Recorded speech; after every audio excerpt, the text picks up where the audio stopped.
Hawaii has a healthy business in health food. Mark Fergusson is one of the owners and the CEO of Down to Earth Foods, one of the bigger players in the local health food industry. How many locations have you got now? We have 5. And how many health food stores are there approximately across the state? About 15 to 20. Okay, that's a fair amount for the third smallest state in the nation. It shows people here like to eat healthy. Yeah, definitely. How long has the company been around? It's our 30th anniversary year this year. And what kind of, we're talking about millions of dollars a year in annual revenue approximately? Yeah. Okay. Yeah. I know it's privately held, so I don't get more specific than that. We are in an interesting time right now because there are a lot of different ways to get healthy food. An increasing amount of it is sold at mainstream supermarkets. Right. Then you've got the farmers markets on the other side with in some cases, I think, your own vendors selling directly. Yeah, selling some produce. What is it that causes your loyal patrons to continue coming to a health food store? Well, specifically for Down to Earth, it's the variety of products. So we have a wide variety of products. We're a vegetarian company. We support local growers, and we very much are an organic company. So I think those factors are the key things.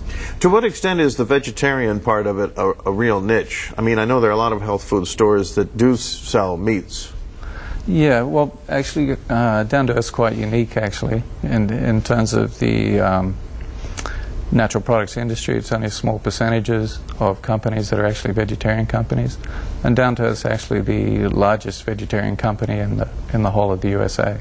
I didn't know that. I do know that vegetarians, I have a relative in my family who's a diehard vegetarian, and one of the things I've learned from watching her diet is that she has to be very careful to get certain nutrients that she isn't getting as a result of not eating meat. So she's very particular about nuts, about certain dark vegetables, about also taking vitamin supplements. Do you do any of that? I mean, really, that's really not necessary. It's actually what there's like something we call the protein myth.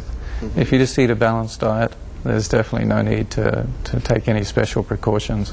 In fact, really, it's actually the other way. Eating meat is actually unhealthy, and so it's a little bit of a myth to think that eating meat is better for you. Well, let me run something else by you and see if if you see it as a myth or not. And that is, I've heard some doctors assert that actually vitamins are an inefficient way to get nutrients, and that if you can, anything that you can get, say, from a leaf of spinach, mm-hmm. will be more readily assimilated by the body than something that's embedded in a pill. Right. Well, at Down to Earth, we promote the eating of a balanced, healthy diet, so especially organic foods. Really, that's the Down to Earth lifestyle that we promote is healthy eating, healthy living, lots of exercise, fresh air, clean water, that kind of a lifestyle. Do you find that your customers come to you partly for the products, yes, but also partly because they agree with you about the philosophy? Yeah, well, generally speaking, like someone who shops in a natural food store is much more passionate about doing that. Like you won't find a Safeway customer or a Foodland customer or someone being, I'm very passionate about shopping at Safeway.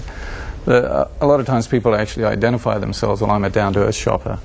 I shop natural foods and I shop Down to Earth as opposed to another natural food store or a regular grocery store. What do you think might or could happen to you when a Whole Foods market comes in, as of course will be the case in just a few months? As you know, they're like the Walmart of health food stores on the mainland with more than 300 locations and economies of scale and deep pockets. If they wanted to, they could probably create the nutritional equivalent of a fair war. I don't think, Whole Foods aren't really, they're not discounters.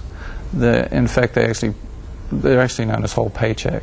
They're very expensive. They're a fancy gourmet kind of business. Mm-hmm. So they're not discounters. It kind of sounds like you don't see them as going after the same psychographic either. No, not really. I mean, they're because they're more gourmet, more fancy. Their market is a little different. So like their shop, going into one of their stores is very different than going into a Down to Earth store. So they're, they're much more, they're not a vegetarian store. They sell meat, they sell alcohol, They sell all kinds of, when I say gourmet, that's like very sort of elaborate foods. I have like chocolate dipping stations, things like that.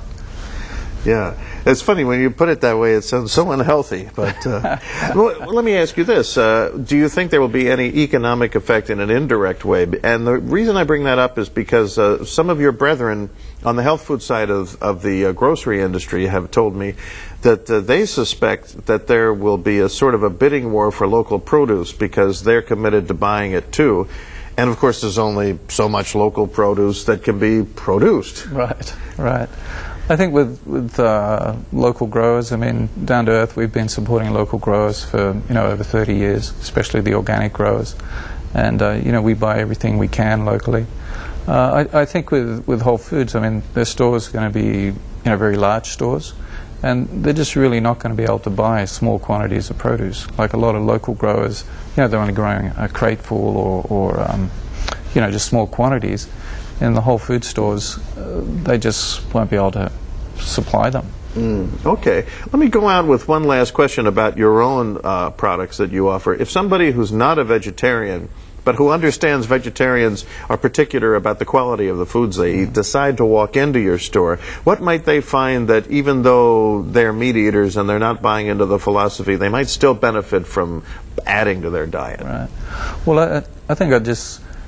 more than half of our customers aren't vegetarians. You definitely don't need to be vegetarian to shop at Down to Earth. We have like, almost 10,000 products in our stores. So we have a whole range of produce, fresh, organic, local produce. We have, excellent delis. And so in the delis, you wouldn't even really realize that you're not buying meat. There's tofu and there's meat alternatives. In fact, we have excellent delis. Grocery items, in terms of the industry, the natural products industry is not really a very big meat supporting kind of industry. So, we're probably excluding from our product mix less than 10% of items that the industry sells. Interesting. I hope we've whetted the interest of some new people to come in and check it out. Thanks for coming on, Mark. Okay, thank you. Mark Fergusson from Down to Earth Foods. It's everybody's business.